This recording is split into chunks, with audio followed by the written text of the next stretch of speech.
इसे ऑस्ट्रेलिया से माँ निवेदिता ने पूछा है। पूछती हैं, ब्रह्म सत्यम जगत मिथ्या का क्या अर्थ है? पूरा श्लोक सुनो, क्योंकि इस श्लोक की व्याख्या में बड़ा भ्रम फैला हुआ है, बड़ा भ्रम फैला हुआ है। पूरा श्लोक सुनो, क्या कहते हैं शंकराचार्य, क्या कहते हैं? अर्ध श्लोके प्रवक्ष्यामि। आधे श्लोक में, हर श्लोक में करीब करीब 4 भाग होते हैं। तो कहते हैं अर्ध श्लोके प्रवक्ष्यामि यद उक्तिम ग्रंथ कोटिभि। ये श्लोक का पूरा श्लोक का एक हुआ, आधा हुआ। तो क्या कहते हैं? अर्ध श्लोके प्रवक्ष्यामि यद उक्तम ग्रंथ कोटिभि। करोड़ों ग्रंथों में जो बात कही गई है उसको मैं आधे श्लोक में कहना चाहता हूँ। वो आधा श्लोक आगे आ रहा है। क्या करें? ब्रह्म सत्यम जगत मिथ्या जीवो ब्रह्मो न चापरः। कहते हैं ब्रह्म सत्य है और जीव, कहते हैं और ब्रह्म सत्यम जगत मिथ्या, और जो जगत है मिथ्या है। जगत मिथ्या है, भ्रम है, और जीवो ब्रह्मो न चापरः, इससे असली जगत मिथ्या का अर्थ स्पष्ट होता है। जीवो ब्रह्म, कहते हैं जीव ब्रह्म है, जिसके लिए मोहम्मद साहब कहते हैं ला इलाहा इल्लल्लाह मुहम्मदुर रसूलुल्लाह, ला इलाहा इल्लल्लाह, अर्थात कि प्राणी परमात्मा से भिन्न नहीं है, प्राणी परमात्मा से अभिन्न है, ब्रह्म ही है। जीवो ब्रह्म, जीव ब्रह्म ही है, न चापरा, वो भिन्न नहीं है, ब्रह्म से भिन्न नहीं है। जिसके लिए तुलसीदास जी कहते हैं सिया राम मैं सब जग जानी, करम प्रणाम जोग जोर जुग पानी। ये ब्रह्म से जब जितने जीव हैं वो सिया राम में है, सारा जगत सिया राम में, सब जग देख लो करें, सारा जगत सिया राम है। तो तुलसीदास जी भी जगत शब्द का प्रयोग उन्हीं अर्थों में कर रहे हैं जिन अर्थों में शंकराचार्य कर रहे हैं। अर्थात जगत का अर्थ ये पहाड़ और ये नदियाँ, इसकी बात नहीं कर रहे हैं, जीव जगत की बात हो रही है, प्राणी जगत की बात हो रही है। तो कह रहे हैं कि जो तुम जीव को, जो कह रहे हैं कि ये जो जीव है, ये ब्रह्म से जो तुम भिन्न मान रहे हो, और जिस रूप में तुम मान रहे हो, हम किस रूप में मानते हैं? ये शरीरधारी है, बस शरीर है, उनके शरीर को ही हम उनका वजूद मान लेते हैं। लेकिन उनके भीतर सब रूपों में जो अरूप छुपा हुआ है, जो ब्रह्म छुपा है सबके भीतर, उसको तो हम अनदेखा करते हैं। तो एक मनुष्य को ले लो उदाहरण के लिए, कि मनुष्य होकर मनुष्य के बारे में ज़्यादा जानोगे, हम किसी मनुष्य को क्या समझ लेते हैं? उसके शरीर को भी हम मान लेते हैं कि यही ये व्यक्ति है। तो जिस रूप में हम किसी प्राणी को, मनुष्य को देखते हैं, जीव जंतु को देखते हैं, ये मिथ्या है। शरीर जो दिख रहा है ये मिथ्या है। असली बात जो है उसके भीतर जो आत्मा का निवास है। हम घर को देख करके अगर सोच लेते हैं कि ये घर जो है ये 4 दीवारों वाला है, ईंट है, सीमेंट है, तो वो घर नहीं है। घर तो बनता है घर वाले से, गृहवासी से गृह कोई बनता है, वरना तो ईंट है, पत्थर है, उसमें रखा क्या है? तो ये जो पुर के भीतर जो पुरुष का निवास है, अगर उसको तुम अनदेखा कर रहे हो तो फिर तो मिथ्या है। तुमने केवल रूप को सब कुछ मान लिया। तो हमारी दृष्टि जो है वो मिथ्या हो जाती है। जी उसी को करें कि जगत मिथ्या, जिस रूप में तुम देख रहे हो जगत को, वह मिथ्या है।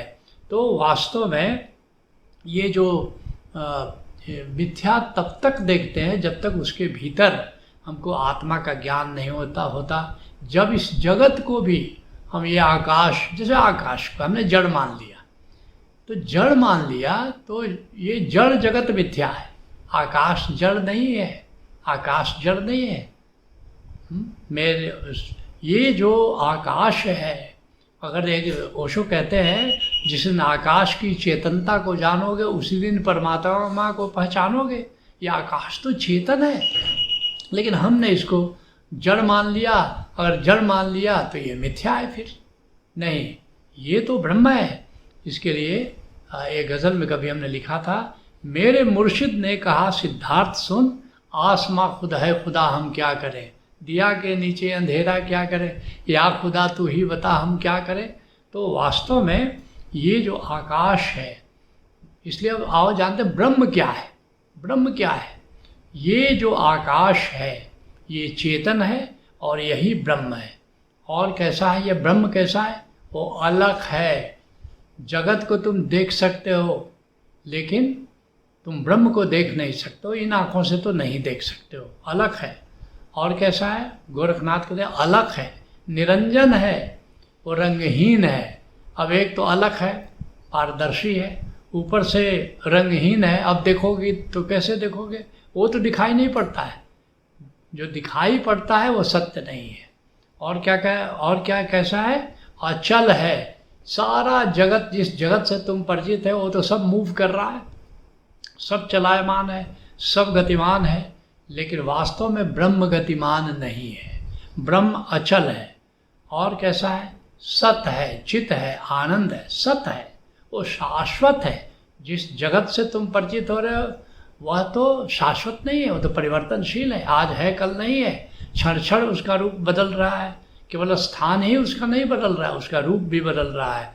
तो सत है, इसलिए नानक देव जी कहते हैं आद सच जुगादि सच है भी सच, नानक होसी भी सच।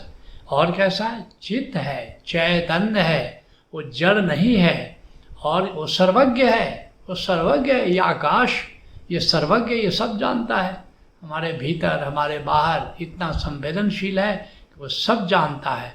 और कैसा है? आनंद है, आनंद है, वो नित्य नूतन है, नित्य नूतन है। जिस जगत से तुम परिचित है अब तुम सब जानते हो। अति परिचयते होते हैं अरुचि अनादर भया, मलया गिर की भीलनी चंदन देत जलाए। जिससे तुम अति परिचय में हो जाते हो, आनंद देता है क्या? क्योंकि नूतन नहीं है, बासी है, जीर्ण शीर्ण पड़ जाता है।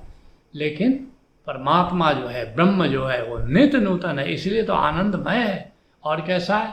सत्यम है, शिवम है, सुंदरम है। सत्यम का क्या अर्थ हुआ? वो promoter of truth and justice है। और कैसा है कि वो शिवम है, मंगलमय है। कहते हैं एक जगह डॉक्टर हजारी प्रसाद द्विवेदी कि तमाम विसंगतियों के बावजूद अस्तित्व सृष्टि को मंगलमय दिशा में ले जाने के लिए संकल्पित है। जो भी जीवन में घटना घटती है तुम अगर देखोगे, विश्लेषण करोगे तो आत्यंतिक रूप से वो हमारे लिए मंगलमय होता है। और कैसा है? सुंदरम है। सारी सृष्टि को देखते हो, ये सूरज, ये चांद, ये तारे, ये झरने, ये नदियाँ, ये पहाड़, ये हरियाली, ये सृष्टि कितनी सुंदर है। जो भी गंदगी होती है, जहाँ आदमी गया वहीं गंदगी करता है, वरना तो जंगल में चले जाओ कोई गंदगी होती है क्या? कितना प्रभु ने सुंदर बनाया है। तो अब जानते हैं कि ये जगत क्या है। जैसा मैंने कहा, जब कहते हैं जगत की बात तो प्राणी जगत की बात कर रहे हैं, ये जड़ जगत की बात नहीं हो रही है। और प्राणी जगत के भीतर जब ब्रह्म को ले करके, ब्रह्म को जोड़ करके, आत्मा को जोड़ करके देखोगे तो तुम देखोगे कि वास्तव में वही असली है, असली जगत है। अगर प्राणी के भीतर से ब्रह्म और आत्मा को हटा लो तो वो तो मिथ्या है। आज शरीर है, कल गिर गया, उसमें रखा क्या है? और इसीलिए ये सारा जो जगत तुमको दिखता है ये एक जादूगर के जादू की तरह है, मिथ्या है, एक या माया है। माया भी लोगों ने कहा है इसको, क्योंकि ये जो है कहते हैं रविदास साहब कि कहे रविदास बाजी जग भाई, अब बाजीगर सो मोहे प्रीत बनी आई। ये जादूगर ने जैसे जादू का खेल बिछाया, एक दिन समेटेगा, प्रलय होगी और चल देगा एकदम से। बस ऐसा ही कोई जगत है, ये ब्रह्म से प्रकट हुआ है, एक दिन ब्रह्म में ही ये लय हो जाने वाला है। तो इसीलिए जिसको कहते हैं कि ये माया की तरह प्रकट है। माया का अर्थ क्या हुआ? जिसको मेजर कर सको, आज है कल नहीं है और एक दिन सब समेट जाने वाला है। ये जादू के खेल की तरह है। इसलिए जिस जगत को हम जानते हैं वो जगत माया ही है। क्योंकि जगत को जानने का क्या तरीका है? बुद्धि से जानोगे, विश्लेषण से जानोगे, और क्या तुम्हारे पास उपाय है? इंद्रियों से जानोगे। और सुनो, बड़े से बड़े ज्ञानी क्या कहते हैं, अश्रव्त क्या कहते हैं? बुद्धि पर्यंत माया है संसार है, जान ले जो भव सिंधु के पार है। जहाँ तक तुम्हारी बुद्धि जाती है वहाँ तक माया है, वहाँ तक मिथ्या है। और जहाँ बुद्धि थक जाती है, बुद्धि जहाँ रुक जाती है, उसके बाद तुम्हारे भीतर का चैतन्य शुरू होता है और वहाँ से ब्रह्म शुरू होता है। बुद्धि समाप्त होती है, वहाँ से आत्मा शुरू होती है और वहीं से ज्ञान शुरू होता है, वहीं से आत्मा और ब्रह्म का विज्ञान शुरू होता है। इसलिए ठीक कहते हैं, बुद्धि पर्यंत माया है संसार है, जान ले जो वो भव सिंधु के पार है। इसलिए ठीक कहते हैं शंकराचार्य, ब्रह्म सत्यम जगत मिथ्या, ब्रह्म सत्यम जगत मिथ्या।